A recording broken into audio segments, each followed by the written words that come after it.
But part of what I don't like is the whole romanticization about non-use of force or non-initiation of force, because quite frankly, I don't want to pay my taxes. I don't know. You guys may love it, but for me, it's not a big feel good. Pretty sure they don't love it either. Really? Okay. So if you don't love it, but on the other hand, your tax dollars are often argued should not be. You should not have a gun put to your head in order to extract your money to pay for things like basic research. That's a very understandable perspective.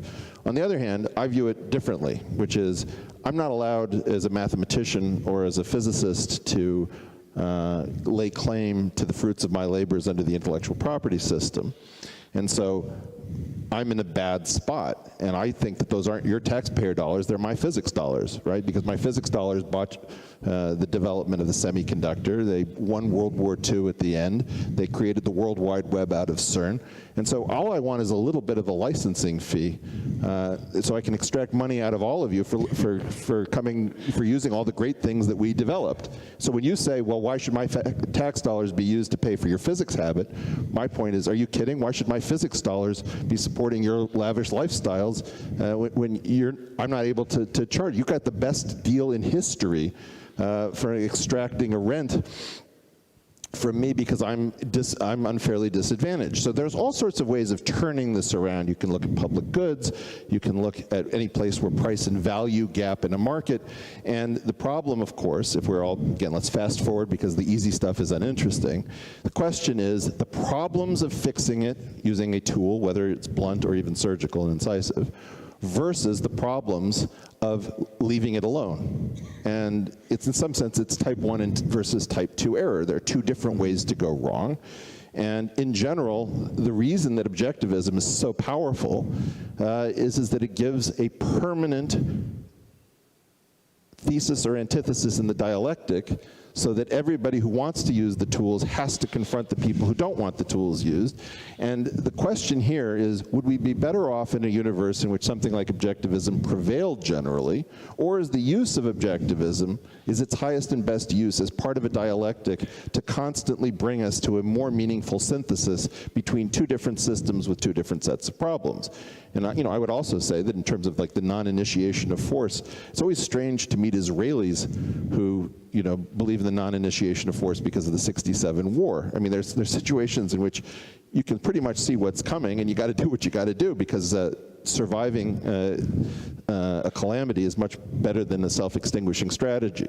So I think that all of these things require refinement. They require a location within dialectics, and these tensions are fascinating. What's going on with Google, I think, is that we're slowly waking up to the idea that free speech, free markets are not sufficient paradigms. In the case that we built these machines where these are now merely heuristics, and we can't figure out what is the best way forward to capture the essence, the intent of free speech and free markets, because what we are agreed on this panel, I think, is that ultimately any system that doesn't value the radical individual with a better idea than the rest of society and shackles that individual to collectivism, right, is not optimal. We need some situation in which the radical individual can say no to tens of thousands or millions of people and produce something of great value and great beauty and grace for all of us or for themselves. And any system that doesn't have that aspect to it is not a system that I want to be part of. The key question is, what should the substrate be below that? And the objectivism has never been tried at a national scale, so far as I know. But the question is, what is its role at the dinner party of interesting ideas? Should it take over the dinner party? Should it be invited? Is it so dangerous that it needs to be kicked into the shadows? And that's what I think that we're here to explore. But what unifies us, I think, in part, is the, and I said this in a tweet before I came, I felt very strange being invited to an Ayn Rand Institute event because my two critiques is that, one, she was not sufficiently aware of the problems of multi-level selection. Sometimes we act at individual level, but we can also act at family level, group level, national level, mimetic levels. But the other thing is that I found her insufficiently radical in defense of individualism, right? Thank you. He's going to explain this one.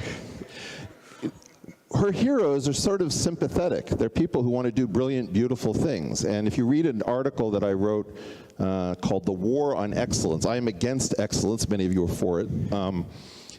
I believe that excellence crowds out genius. And a lot of the geniuses that we deal with, let's say the transistor on which everything rides now, is largely a development of Bill Shockley, the famous eugenicist.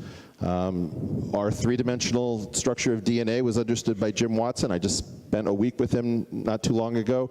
Let me tell you, that guy has points of view that you cannot take anywhere. We have to celebrate these people. And we were just talking in the green room about my time at Hebrew University. It was very interesting to me that we talked about the Bieberbach conjecture, we talked about the Stern-Gerlach experiment, and Pascal Jordan's Jordan algebras. All these people are Nazis, right? We celebrate Nazis in Israel with the names on their achievements. It's an absolutely radical idea that we don't, sometimes we say, may his name be cursed, but we still use the name. We don't sanitize it. When I visited Rome recently, I went to the Arch of Titus, and I held up my middle finger because it celebrated the destruction and looting of Jerusalem. But I don't want to burn it down, right? So the idea that we should burn the Merchant of Venice because it's against my people, all of these collectivist impulses have to be silenced. We have to figure out how to fight them and make better cases and make these voices go quiet, not through force, but through humiliation, right? Because these are terribly destructive ideas.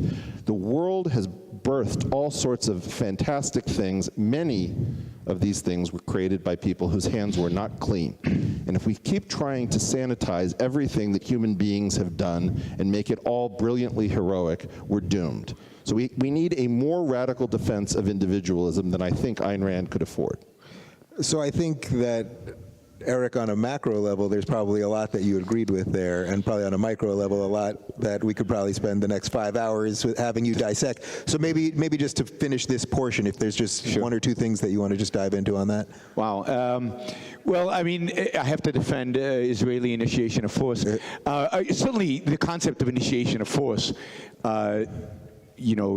does not. That's what you're going to latch on to. Just quickly, just because I'm Israeli. I mean, what are you talking about? It cannot preclude the idea of self-defense cannot preclude preemptive strikes. I mean, that's obvious. I think if somebody's running at you saying, "I'm killing you, I'm going to shoot you," when you shoot him first, that is well known as an act of self-defense, and nobody worries about that. And that is the same thing as the 6-Day War. So yes, concepts need to be defined clearly, and it's important to define oneself clearly. So the idea of non-initiation of force is not just whatever, it's something very clear. And it includes the idea of somebody threatening you and somebody actually legitimately coming after you. But I don't quite get this radical, supposedly radical individualism. Of course, we celebrate great achievements. We don't always celebrate great achievers because the achievers don't deserve celebration because they're Nazis or they're bad people. But we don't. You can separate out the person from the achievement that they have made. So I don't view that as some expansion of the concept of individualism, but at its core, what does individualism actually mean, which I think is more important? Individualism actually at its core means that the individual values his life as the primary, that the primary of a moral code is how do I live my life the best that I can live, and that we create a political system, and this is why individualism is kind of a bridge concept between morality and politics. As a political system, we create a political system that allows the individual to make the choices, make the decisions, make the rational decisions to pursue the life that he wants to live, right? They pursue the values that are going to lead to his survival and ultimately thriving and flourishing. And the way to do that, if we understand that the way human beings survive, the way individuals thrive, the way human beings succeed in life is by use of reason. And if reason's real enemy is force, if the reason's real enemy is coercion, if reason's real enemy is the authority of the Catholic Church to say, no, the earth is flat, no matter what you say, then what you have to extract from human interaction, what you have to extract from the way we engage with one another in a social context is force, is coercion. And what remains is a marketplace, right? What remains is our interacting with one another on a voluntary basis. Now, was taxes in this? I mean, that was such a long monologue. I can't even remember. Sorry. Yeah, that's fine. So to me, that is the moral justification of a marketplace. It's not the utilitarian explanation of how well we do in marketplaces, although that, of course, works out. I mean, every example, while objectivism has not been tried, to the extent we try capitalism, to the extent we try a system of property rights where people are pretty much left alone, it leads to enormous success. And no matter what culture, no matter what race, no matter what place in the world, it's incredibly successful. But the underlying moral justification for it is freedom. It's individual freedom. It's this idea that in order to guide our lives, to make our lives the best that it can be, we need to be free to think, to speak, to act on our thoughts, and to pursue the values we believe are necessary for us to be successful. I'll just say a word on taxes. I moved to Puerto Rico. So you know my opinion about taxes. I don't like paying them, and I don't pay them anymore. So I've solved that problem quite effectively. But I think that taxes are a means by which to distribute these people's wealth to a physicist. Now, why? Now, you gave a good explanation about how much value you create, but is there no market mechanism by which you could actually extract that value? Is there nobody in the marketplace who would actually value the basic research that's done? Where did basic research get done before government used tax-funded money in order to do the basic research? The basic research got done at universities, some of them in the old days really private. They're not so private anymore. And, you know, big businesses. Bell Labs was a pretty cool place that did pretty amazing. Shackley, who did the transistor, I think did it in a private company, invented the transistor. Certainly a lot of the birth of Silicon Valley comes out of a few companies that did a lot of basic research in order to get us to where we are today and technologically. But of course the university is an important place that should do basic research. Do we need taxes for that? Do we need to actually coerce people and go out there and force them to do this? No. And it would be wrong even if we did. So there's ways to compensate mathematicians and physicists that don't involve stealing other people's money, which I think at the end of the day is what taxation is.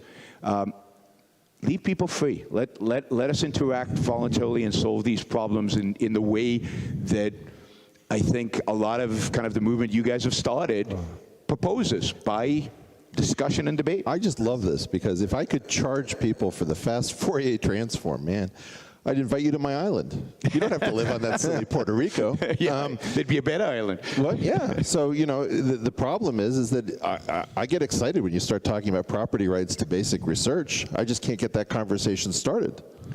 Well, I don't think you have to get it started in terms of property rights to basic research. What I do think is that if basic research is done by private companies, then private companies extract the value from that basic research and compensate the people who are doing the basic research appropriately. Otherwise, they go to another company and do the basic research for somebody else.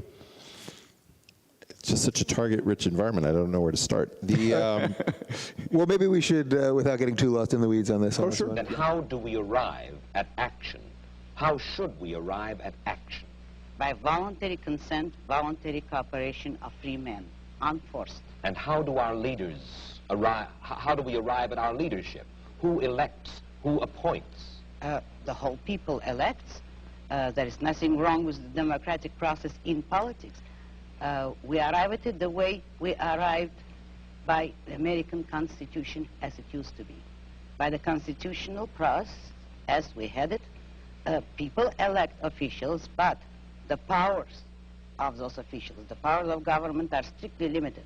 They will have no right to initiate force or compulsion against any citizen except a criminal. Those who have initiated force will be punished by force, and that is the only proper function of government. What we would not permit is the government to initiate force against people who have hurt no one, who have not forced anyone. We would not give the government or the majority or any minority the right to take the life or the property of others. That was the original American system. When you say take the property of others, I imagine that you're talking now about taxes. Yes, I am. And you believe that there should be no right, by the government to tax. You believe that there should be no such thing as welfare legislation, unemployment compensation, regulation during times of stress, certain kinds of rent controls and things like that. That's right. I'm opposed to all forms of control. I am for an absolute, laissez-faire, free, unregulated economy. Let me put it briefly. I'm for the separation of state and economics, just as we had separation of state and church, which led to peaceful coexistence among different religions after a period of religious wars. So the same applies to economics. If you separate the government from economics, if you do not regulate production and trade, you will have peaceful cooperation and harmony and justice among men. Let's take another. How do we build roads, sanitation facilities, hospitals, schools? If the government is not permitted to force, if you will, by vote, taxation, use your word, we have to depend upon the trickle-down theory, upon the noblesse oblige, the largesse. I will answer you by asking you a question. Who pays for all those things? All of us pay for these things. When you admit that you want to take money by force from someone and ask me how are we going to build hospitals or roads, you admit that someone is producing the money, the wealth, that will make those roads possible. Now you have no right to tell the man who produced the wealth in what way you want him to spend it. If you need his money, you can obtain it only by his voluntary consent. And you believe in the eventual goodwill of all human beings, or at least that top echelon of human beings whom you believe will give willingly. No goodwill is necessary, only self-interest. Only I believe in private roads, private post offices, private schools. When industry breaks down momentarily and there is unemployment, mass unemployment, we should not be permitted to get unemployment insurance. Social Security we do not need. We'll depend upon the self-interest of these enlightened industrialists whom you so admire to take care of things when the economy needs a little lubrication and there are millions of people out of work. Study economics. A free economy will not break down. All depressions are caused by government interference. And the cure is always offered so far to take more of the poisons that cause the disaster. Depressions are not a result of a free economy. And one last.